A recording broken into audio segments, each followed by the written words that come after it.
வெளிநாட்டிலேருந்து வந்த நான் எப்படி திருப்பதி கோயிலுக்கு போய் தரிசனம் கண்டனான்றதை பற்றி சொல்கிறேன். அது உங்களுக்கு பிரயோசனமாக இருக்கும்னு நான் நினைக்கிறேன். நான் இந்த இடத்துக்கு பக்கத்தில் இருந்து 2 இடத்துலேருந்து பஸ் திருப்பதிக்கு போகுது. ஒன்று கோயம்பேடு பஸ் ஸ்டாண்ட்லேருந்து, இன்னொன்று மாதாவரம் பஸ் ஸ்டாண்ட்லேருந்து. நான் இருக்கிற இடத்துக்கிட்ட மாதாவரம் பஸ் ஸ்டாண்ட் தான் இருந்தது. அப்போ நான் மாதாவரம் பஸ் ஸ்டாண்டுக்கு போனேன். எனக்கு நைட் ட்ராவல் நித்திரையோடையே போயிடுமெண்டபடியாக நான் நைட்டுக்கு ஒரு 9 மணி போல் போனேன். மாதாவரம் பஸ் ஸ்டாண்ட்லேருந்து திருப்பதிக்கு 190 டிக்கெட் வரும். பஸ் திருப்பதியை போய் சேர கிட்டத்தட்ட 4.5 மணி நேரம் எடுக்கும்.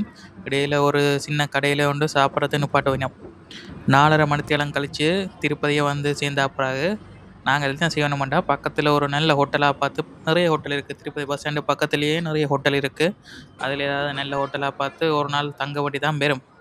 நான் அன்றைய நைட்டுக்கு பக்கத்தில் இருக்கிற ஹோட்டலில் போய் தங்கினேன். அது நொன்னேசி ரூம் ஒரு 1250 அங்கே வருது. அங்கே கொஞ்சம் விலை கூடவாக தான் கிடக்கு.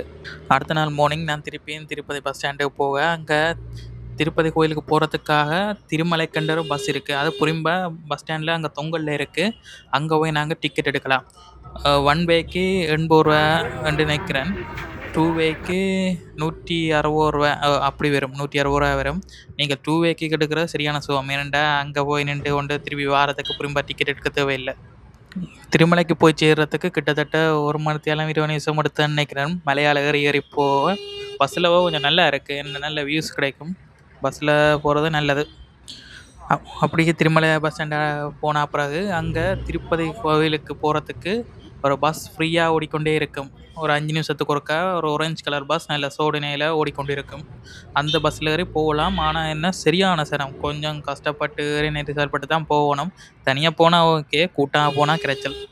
இயலாதாக்கள் ஜீப் அடிக்கடி போகும். அங்கே திருப்பதி கோயிலில் கொண்டே வாசலில் விடுறதுக்கு ஜீப் நிறைய ஓடுது. அங்கே ஒரு ஆளுக்கு 100 ரூபா எடுப்பினோம். அதில் ஏறி போகிறது சுகம்னு நான் நினைக்கிறேன். அங்கே கோயிலுக்கிட்ட போன பிறகு நாங்கள் செருப்பு வைக்கிறதுக்கு நிறைய இடங்கள் இருக்கும். அங்கே நாங்கள் செருப்பை கொடுத்துட்டு அங்கே ஃப்ரீ தான். கியூஆர் ஸ்கேன் பண்ணி போட்டு அங்கே ஃபோன் நம்பரையும் கொடுத்தோம்னா சரி. எனக்கு என்னவோ செருப்பில்லாம் போகிறது நல்லதான்னு நினைக்கிறேன். நேரண்டா கோயில் முடிச்சு போட்டு அந்த செருப்பு தேடி பிடிக்க நான் பட்ட பாடு பெரும்பாடு. நான் செருப்பு எடுக்காம தான் வந்தேன். அது வேறு கதை. இப்போ போஜினஸ் நாங்கள் தரிசனம் பார்க்குறது சரியான சுகம். இங்கே அது நாங்கள் சுகமாகவே உள்ளுக்க போகலாம். அதுக்கு நாங்கள் என்ன செய்யணுமாண்டா, என்ஆர்ஐ அண்ட் டிஃபென்ஸ்ன்ட்டு புரிம்ப அதுக்கண்டு கேட்டிருக்கு. நாங்கள் அந்த கேட்டடைய நாங்கள் எங்களோட பாஸ்போர்ட்டையும் கொண்டு போனோம்டா, அங்கே எங்களோட பாஸ்போர்ட்டையும் பார்த்து செக் பண்ணி ஒரு விசாவும் இருக்காண்டு செக் பண்ணி போட்டு அங்கே ஒரு துண்டு ஒன்று தெரிவினோம். அதில் எங்களோட பேர், address, phone number, passport number எழுதி கொடுத்தோம்டா, நாங்கள் கவுண்டரில் போய் ஒரு 300 கட்டினோம்டா பில் தெரிவினோம். இந்த ரூட்டில் ஆக்களே இருக்க மாட்டோம், சிம்பிளாக போகலாம். சிம்பிளாக நாங்கள் உள்ளே போய் அங்கே நாங்கள் எங்களோட ஃபோன், பேக், எலக்ட்ரானிக் சாமான், பவர் பேங்க் ஏதாவது இருந்தால், ஸ்மார்ட் வாட்ச் இருந்தால் நாங்கள் ஒரு கொடுத்துட்டு போகணும். அங்கே ஒரு பைக்கை போட்டு கியூஆர் ஸ்கேன் பண்ணி எங்களை ஃபோட்டோவும் எடுத்து வைப்பினோம். நீங்கள் பயப்படாமல் கொடுக்கலாம். ஏனெண்டா இது கடைசியாக நாங்கள் கோயிலுக்கு வெளியில் போய்க்க ஒரு இடத்துல போய் நாங்கள் கவுண்டரில் எடுக்கிற மாதிரி இருக்கும். பயம் இல்லை. எங்களோட எலக்ட்ரானிக் சாமான், ஃபோனுகள், ஸ்மார்ட் வாட்ச், பவர் பேங்க் ஒன்றும் கொண்டு போயிடாது. அப்போ நாங்கள் அதை கொடுத்து போட்டு வேண்டிட்டு போகலாம். ஃபோன் வேண்டி வைக்கிறாக்கள் சில நேரம் டிப்ஸ் கேட்கலாம். அதுக்கு நீங்கள் பார்த்து உங்களால் எலிமெண்ட்டாக கொடுங்க, இல்லாட்டி கொடுக்க தேவையில்லை. அப்படியே நாங்கள் அதெல்லாம் கொடுத்து போட்டு நாங்கள் உள்ளுக்கே திருப்பியும் ஒரு இடத்துல பாஸ்போர்ட், விசா செக் பண்ணிவினோம். நாங்கள் பில்லையும் கவனம் வச்சுருக்கணும். அந்த ஃபோன் கொடுத்தா செருப்பு கொடுத்த ரிசிப்டெல்லாம் கவனம் வச்சுருக்கணும். அதை வச்சு தான் நாங்கள் கடைசியில் போய் ஃபோனையோ செருப்பையோ எடுக்கலாம். அப்படியே உள்ளே போனோம்டா ஒரு கேட் மாதிரி வச்சிருப்பினோம். ஒரு பெரிய பெரிய ஹோல் மாதிரி. அதுக்கு கொஞ்சம் பேர் நிரம்ப நிரப்பி கொண்டிருப்பினோம்.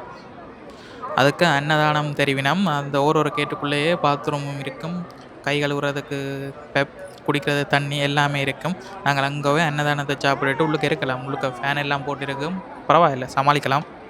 ஆனால் அந்த கேட்டுக்குள்ளே போனோமோ குறைஞ்சது நாங்கள் 3.5 மணி நேரத்துக்கிட்ட நாங்கள் வெயிட் பண்ணியே ஆகணும்.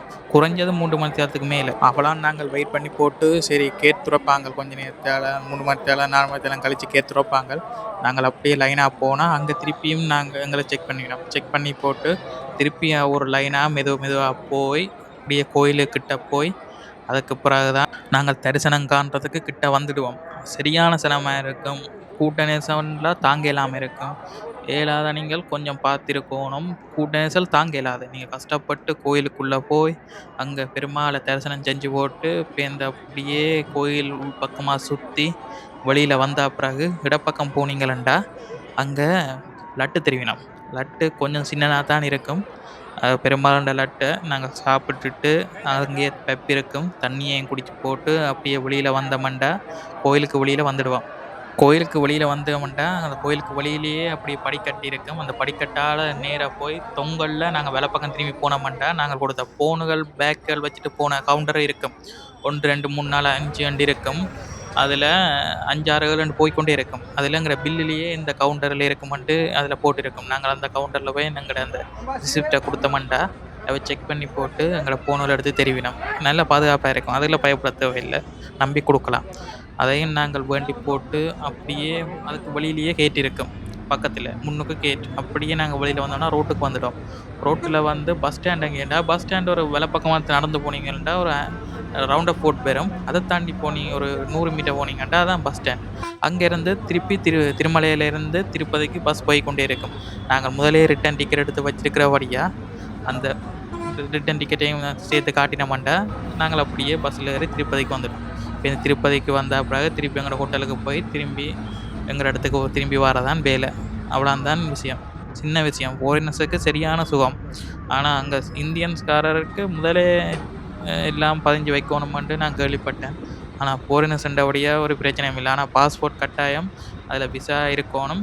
நாங்கள் வந்து விசா இங்கே இந்தியா வந்து ஒரு 30 நாளைக்குள்ளேன்றா ஓகே. அதுக்கு பிறகுண்டா சும்மா கேள்வி கேட்டு கொண்டு இருப்பினோம். நீங்கள் வந்த உடனே கொஞ்சம் தரிசனம் செய்கிறது நல்லது. கோயிலில் ஃபோன் வேண்டி வச்சதுலேருந்து ஒரு 5, 6 மணித்தியாலத்துக்கு மேலே நீங்கள் ஃபோன் தொடர்பு இருக்காது. நீங்கள் முதலே எல்லாருக்கும் சொல்லி போட்டு ஃபோனை ஆஃப் பண்ணி வைக்கணும். நீங்கள் அதுக்கு தயாராக போனீங்கன்னா சரி. ஆனால் நீங்கள் பொறுமையாக இருக்கணும். ஆறுதலாக வெயிட் பண்ணி அவ்வளோ நெரிசல்லையும் பக்தியோட போய் கும்பிட்டா தான் நல்லது. இவ்வளோ கூட்டத்துக்கு நான் போக மாட்டேன், இவ்வளோ கஷ்டப்பட்டு கும்பிட மாட்டேன்ட்டு ஆக்களுக்கு இது சரி வராது. முக்கியமான விஷயம் உண்டு. ஃபோன் வைக்கிற இடத்துல இப்போ இந்த பாஸ்போர்ட்டையும் வச்சுட்டு வரையில் பாஸ்போர்ட் கையிலேயே வச்சுருக்கணும். மற்றது கட்டாயம் வேட்டியோட போகிறது நல்லது. வெளியிலேயே வேட்டி 200, 300 ரூபாய்க்கு இருக்கும். அதில் ஒரு வேட்டியை வேண்டி கொண்டு உள்ளுக்க போனீங்கன்னா சரி. அந்த ரிசீட்டுகள் இருக்குல்ல, நீங்கள் செருப்பு வைக்கிறேன்டான, பேக் வைக்கிறேன்டான, ஃபோன் வைக்கிறேன்டான, எல்லா ரிசீட்டும் காணாமல் வச்சுருக்கணும். அவ்வளோ இருந்தால் தான் நீங்கள் நிம்மதியாக வெளியில் வரலாம். அவ்வளோதான் விஷயம். சின்ன விஷயம். ஃபாரினர்ஸுக்கு இது சரியான சுகம். அதான் சொல்லியிருக்கிறேன். பேருந்து அப்படியே பஸ்ஸில் விரைக நல்ல காட்சிகளையும் பார்த்து கொண்டு வந்து நீங்கள் திருப்பி வந்து இந்த ஹோட்டலுக்கு போய் பேருந்துங்கிற இடத்துக்கு போகலாம். இது நல்ல ஒரு அனுபவமாக இருக்கும். நன்றி. இன்னொரு வீடியோவில் பார்ப்போம். பாய்.